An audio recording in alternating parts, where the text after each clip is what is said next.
Assalamualaikum. Greetings, everyone. I'm Nana Firman, a doctorate student at CTS.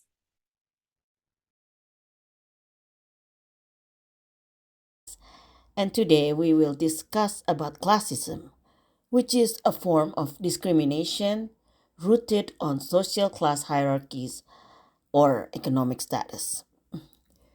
We will explore how it touches every domain of life, and we'll start by defining classism and its core features, then look at examples and a few case studies that reveal its harms at the individual as well as community levels.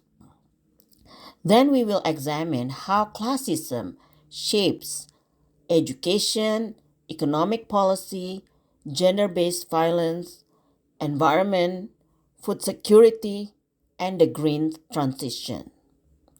At the end, we will bring in theological reflection from an Islamic theological and ethical lens to show how concepts such as adil, which is justice, ta'awun, which is solidarity, zakat, which is charity, and waqaf, which is Islamic endowment, can help us reimagine a truly just society.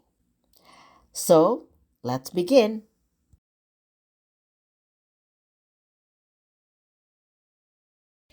Classism is a form of discrimination or bias based on someone's perceived or actual social class position. It involves treating people differently based on their background or the amount of money they have. It shows up when people make judgments about who is deserving or undeserving of help, often blaming individuals for structural disadvantages. Classism operates on three levels. First, interpersonal, like everyday insults or microaggressions. Second, institutional, such as policies that require steep fees or impose barriers. And the third is structural, which is the long term legacies of land grabs, colonizations, redlining, and labor exploitation that concentrate wealth and limit mobility.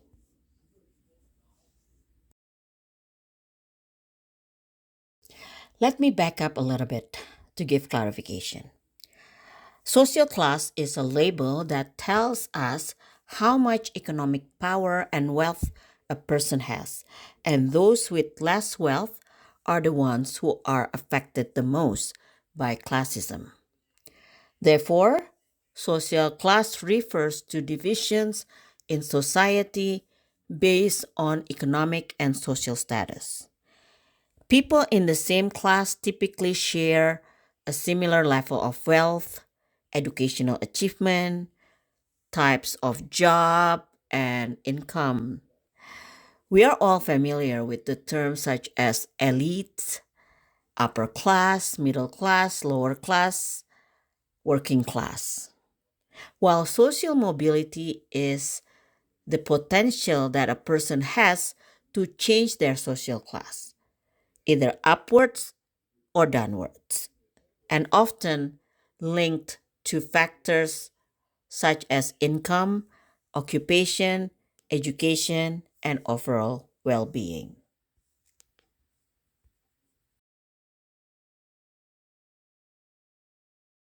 Now let's go back to classism. There are four core features to bear in mind about classism. First, classism is deeply embedded in culture, dating back centuries, which originally defined by nobility, such as aristocrats by birth, or those who were born within the social power at the top, and the peasant and manual workers were at the bottom, including the stories about the deserving poor versus the lazy poor. And the second, classism never operates alone. It intersects with race, gender, religion, and disability, compounding disadvantages and very difficult to break out of. The third one, the meritocracy myth, which masks real barrier. People think hard work is enough, so remedies focus on personal failings like pull yourself up by your bootstraps rather than the systemic change. And the last one, classism infiltrates every domain, from education to healthcare, housing, policing, environmental policy, and even social movements, unless we continuously uproot it. And while social classes are less clear cut today, classism still exists.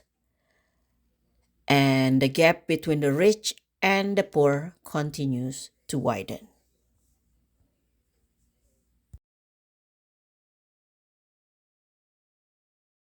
Cities are socio-ecological systems where human activity drives all life. Social inequality, mainly due to structural racism and classism, underlies urban development, governance, and landscape heterogeneity. This inequality affects all urban organisms and has far reaching impacts on global biodiversity. Thus, it's crucial to center racial and economic justice in urban biological research. In the beginning of 1930s, federal resident security maps literally drew red lines around neighborhoods of color or low property values, deeming them high risk for mortgages. So banks refused loans there, and cities withheld infrastructure and parks. Fast forward to today, those same neighborhoods endure hotter summer temperatures due to urban heat islands because they lack tree canopies, and they suffer higher air pollution levels from nearby highways or factories. What started as a housing finance decision became a multi generational public health crisis. So, systemic racism has captured urban ecosystems in ways that perpetuate both ecological inequality and evolutionary change. Alleviating these injustices demands not only ecological intervention, but also structural reforms, ensuring that all city residents share equitably in the benefits of healthy, biodiverse, and resilient urban environments.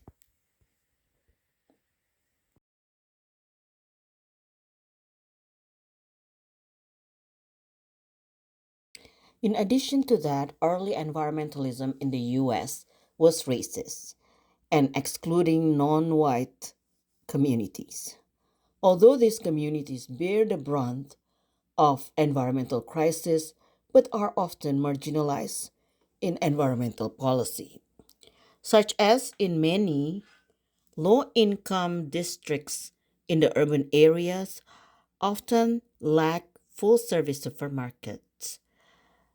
Instead, residents rely on corner stores with limited fresh produce and inflated prices, while families budget every dollar.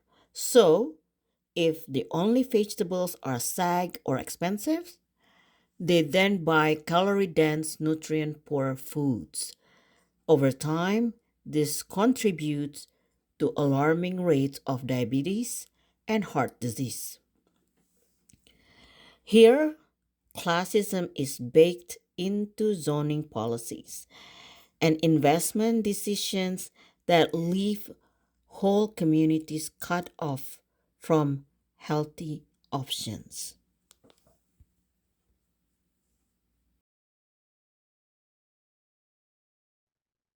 At the personal scale, classism generates chronic stress. The relentless calculation of will I have enough for rent, utilities, and groceries this month leads to decision fatigue. People internalize shame. I'm embarrassed to use food stamps and doubt their own worth.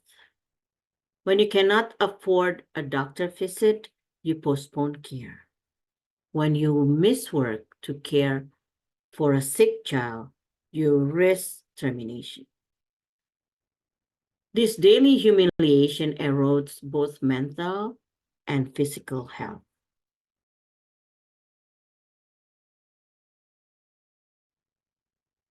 On the other hand, classism fragments social capital. Underfunded neighborhoods lost libraries, community centers, youth programs, and reliable transit. So people have fewer places to gather or build trust and organize. Spatial segregation by income also reduces contact between social groups, making stereotypes harder to dispel. When civic society and PTA meetings slant middle class, working class voices go unheard in local decision making. In the education system, tracking channels wealthier students into honors and advanced placement classes, while labeling others remedial. Wealthy families can afford private test prep, tutors, music lessons, study abroad programs, and legacy advantages at colleges. Jessica Rivera's educational journey exposes how embedded inequalities of race, class, and gender are reproduced through tracking, resource allocation, and hidden costs, even though the schools profess equal opportunity ideal. First generation students struggle without mentoring on financial aid application or hidden campus costs such as unpaid internships, spring break trips, laptops, and so on. Thus, classism in education reproduces itself instead of offering real mobility. Jessica's story is used to argue for an integrated reform agenda centered on equitable funding, strengthened support structures, and realistic acknowledgement of the non academic burdens many students carry.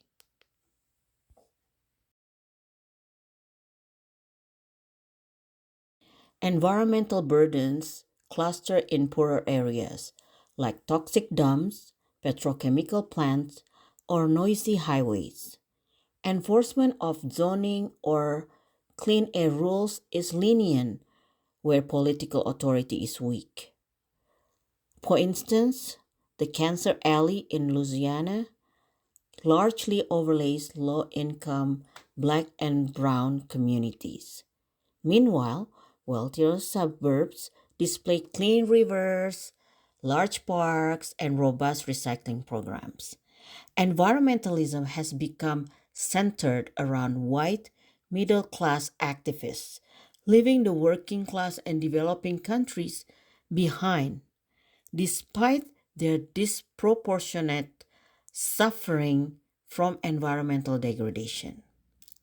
Environmental classism reinforces health disparities and limits poorer communities' access to green open space.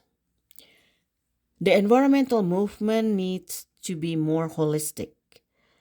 To effectively change current conditions, it must include low income and frontline communities and developing countries in the fight for a greener future, rather than remaining focused primarily on the concerns of the white middle class.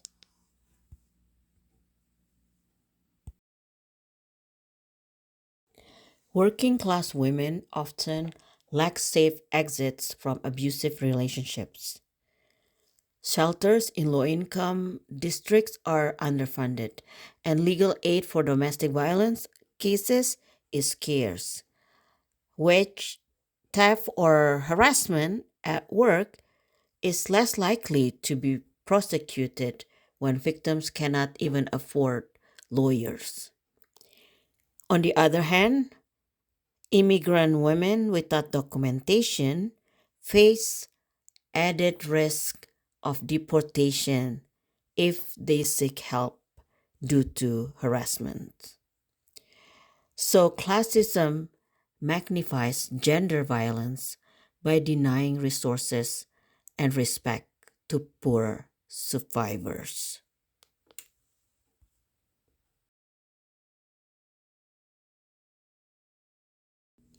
Furthermore, we see an ever widening chasm. The top 1% controls wealth that far outstrips what below median families can ever hope to accumulate. This concentration feeds political capture, such as campaign, finance, lobbying, tax code write off, that further entrenches privilege. At the bottom, gig economy and low wage jobs lack benefits, wage growth, or union protection. Classism persuades many to blame individuals for poverty, stalling support for minimum wage increases or universal benefits.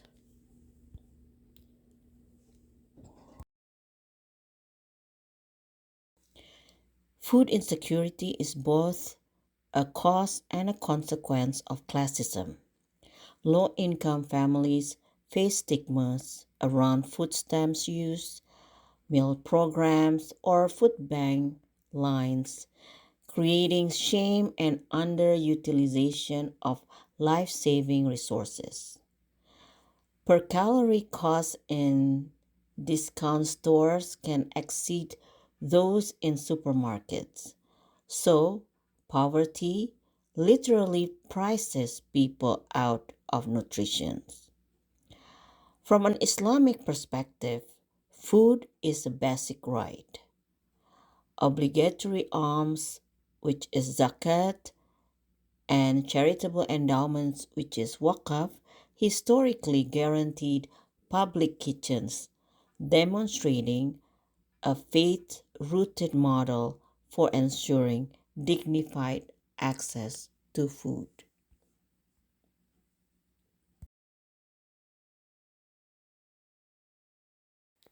As we move forward to renewable energy and low carbon infrastructure, classism can produce green gentrification. New parks or bike lanes in wealthier areas drive up rents, displacing working class residents. Wind farming, siting, or landfill closures often occur near poor communities that lack political capital to resist. A just transition requires job retaining in coal communities, community ownership of renewables, and targeted subsidies so that the burden of decarbonization does not fall on those least able to pay.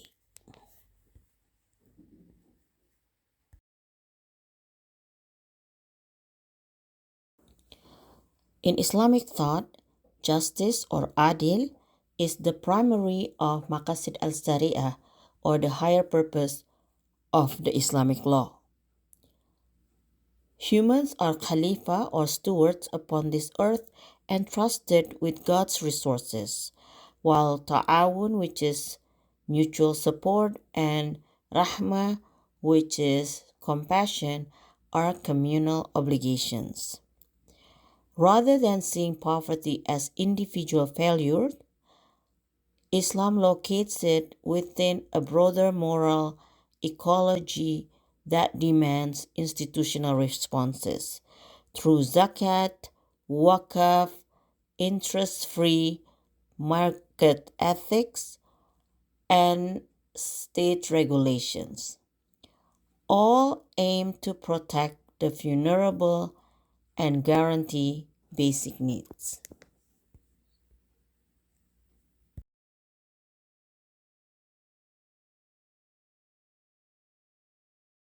There are four key instruments to be used against classism in Islam. The first one is zakat, which is a mandatory wealth tax in the amount of 2.5% on qualifying assets, redistributed to the eight categories of eligible recipients, ensuring a floor of subsistence. The second one is sadaqah, which is voluntary charity that can fund local projects, microloans, or mutual aid networks. The third one is waqf, which is a dedicated endowments that support schools, mosques, hospitals, public kitchens, parks, forests, or any asset that serve the public good in perpetuity. And the last one is prohibition on riba, which is usury, and garar, which is speculation, and ihtikar, which is hoarding. These guard against exploitative finance and extreme wealth concentration.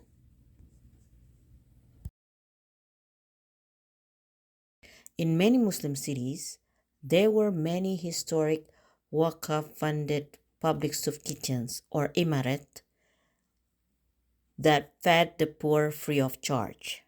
Today, some non government organizations and mosque committees are reviving this model. They convert donated plots or small buildings into community kitchens funded by zakat and sadaqah, offering daily nutritious meals at zero cost. These kitchens do more than feeding people. They become hubs for cross class interaction, volunteer training, and community building.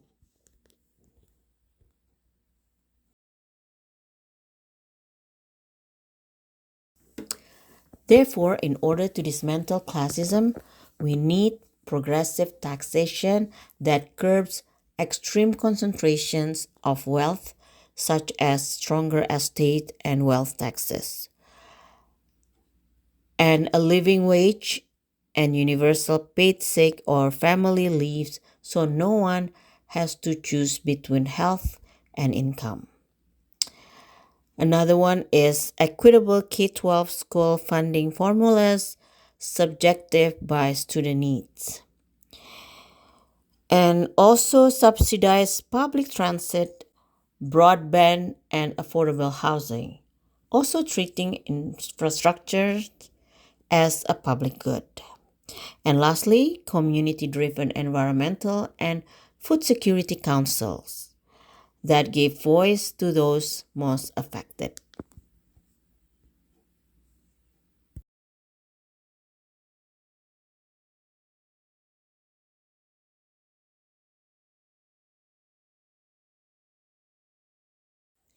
Finally, true solidarity names class openly, whether at the mosque, church, synagogue, temple, community center, or campus, and centers the leadership of people who experience classism.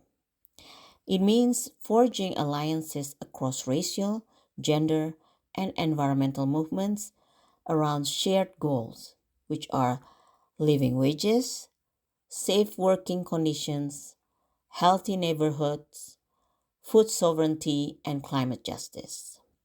When those at the margins set the agenda, policies become not just inclusive but transformative.